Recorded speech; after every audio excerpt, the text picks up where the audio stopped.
एक और चुनावी कार्ड के तहत अरविंद केजरीवाल ने ऐलान किया है कि आम आदमी पार्टी की फिर सरकार बनी तो दिल्ली में मंदिर के पुजारियों और गुरुद्वारा के ग्रंथियों को 18,000 रुपया प्रति माह का वेतन दिया जाएगा। इस पर क्या प्रतिक्रिया है कांग्रेस के नेता और नई दिल्ली सीट से उन्हें चुनौती देने वाले संदीप दीक्षित हमारे साथ हैं।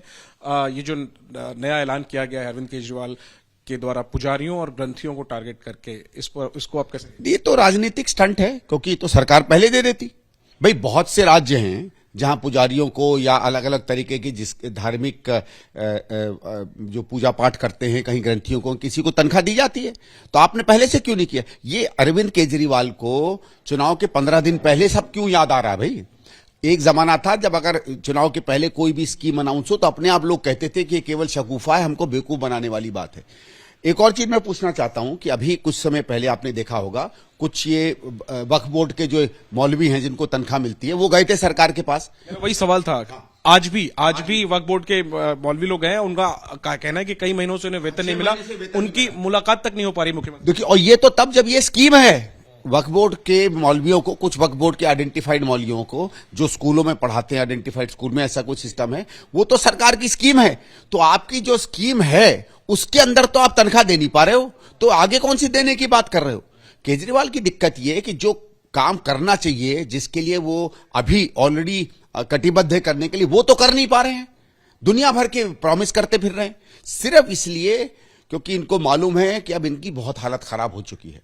देखिए, और मुझे लगता है जैसे जैसे ये हड़बड़ाहट में इस तरीके की स्कीम अनाउंस कर रहे हैं, हम लोगों का ये विश्वास बढ़ता जा रहा है कि इनकी हालत बहुत खराब हो गई है और शर्तिया अब ये चुनाव हारने वाले हैं। इन सबके बीच सर पूरी दिल्ली में हालांकि आम आदमी पार्टी और बीजेपी के बीच में आरोप प्रत्यारोप चल रहा है वोटर लिस्ट को लेकर के, खासतौर पर नई दिल्ली सीट को लेकर के आम आदमी पार्टी आरोप लगा रही है कि बीजेपी वोट कटवा रही है। बीजेपी कह रही है कि यहाँ पे जो है वो बांग्लादेशियों और रोहिंग्याओं का वोट बनाया जा रहा है। आप भी उम्मीदवार हैं, इन आरोपों पर आपको क्या कहना है? और उसमें एक पहलू यह भी है कि संजय सिंह राज्यसभा सांसद, उनकी पत्नी के वोट काटने को लेकर के भी आरोप प्रत्यारोप चल रहा है, इस पर आप क्या? देखिए, पहली चीज, संजय सिंह जी की वाइफ का वोट हो या ना हो वो मेरी कोई दिक्कत नहीं है, वोटर की दिक्कत है, वोटर को जाना चाहिए।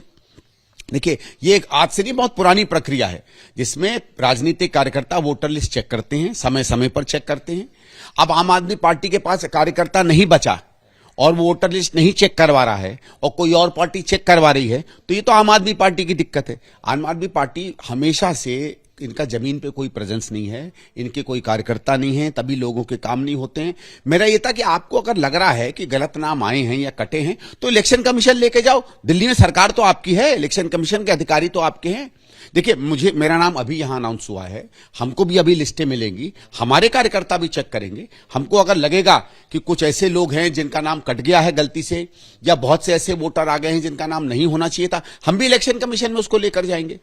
इलेक्शन कमीशन भी आप देखिएगा, जब आदमी कोई नॉमिनेशन फाइल करता है तो उसे हर बूथ की एक वोटर लिस्ट मिलती है फ्री में, उसके और जो फाइनल लिस्ट आती है, जो बूथ पर जब हम जाते हैं वोट करने, उसमें भी अंतर होता है। यानी उन 15-20 दिन के बीच में भी वोटर लिस्ट चेंज हो जाती है। तो अगर आपका कार्यकर्ता मुस्तैदी से काम करे तो ये नहीं होगा। लेकिन मैं दोनों भारतीय जनता पार्टी और आम आदमी से बात करता हूं कि जो मूल मुद्दे हैं जिस पर चुनाव लड़ना चाहिए, आम आदमी पार्टी ने क्या किया दिल्ली में? आपने जो वायदे किए थे उसका क्या हुआ? दिल्ली के प्रदूषण का, जमुना जी का, सड़कों का, स्कूलों का, अस्पतालों का, यहाँ की स्ट्रीट लाइट का, लॉ एंड ऑर्डर का क्या हुआ? इस पर तो ये जवाब दे नहीं रहे हैं। रोज मैं देख रहा हूं कि केजरीवाल 3 या 4 रोज इंटरव्यू देते हैं जिसमें 60 से 70% ब्लेटेंट लाई, मतलब ये भी नहीं कि आधा अर्ध सत्य तो सब बोलते हैं। भाई मैं बोल सकता हूं मेरा लाल रंग का स्वेटर है, आप कहोगे नहीं लाल नहीं ये ब्राउन है, लेकिन अगर आप मैं कहने लगूं कि काला है तो आपको यार इतना भी झूठ मत बोलो। रोज बोल रहे हैं, उन मुद्दों पे क्यों नहीं आते? उन मुद्दों पे क्यों नहीं वोटर से वोट मांगते? आपको लगता है ये वोटर लिस्ट पे जो सियासत हो रही है मूल मुद्दों से ध्यान हटाने के लिए? नहीं, हो सकता है हो, ऐसा नहीं है भाई, हमेशा होती है। मैं ये नहीं कह रहा हूं आज ही होती है, कुछ पार्टियां बदमाशी भी करती हैं, ये कोई नई बात नहीं। लेकिन आपने देखा होगा इसके पहले चुनाव में कभी ये वोटर का मुद्दा, इलेक्शन का मुद्दा थोड़ी बता, ये इलेक्शन मैनेजमेंट का मुद्दा है। आप उसको इलेक्शन मैनेजमेंट में रखिए। इनको अब ये डर ये हो रहा है कि इनको वोटर है नहीं, इनके भारतीय जनता पार्टी को भी अपने वोटर नहीं मिल रहे हैं, आम आदमी पार्टी को भी अपनी वोटर नहीं मिल रहे हैं, तो इनको लग रहा है कि इसके कटा दो, उसके डाल दो, यहां से कर दो, वहां से कर दो। सुना है नई दिल्ली से कुछ बाहर के लाए जा रहे हैं, कुछ आम आदमी पार्टी जोड़ रही है।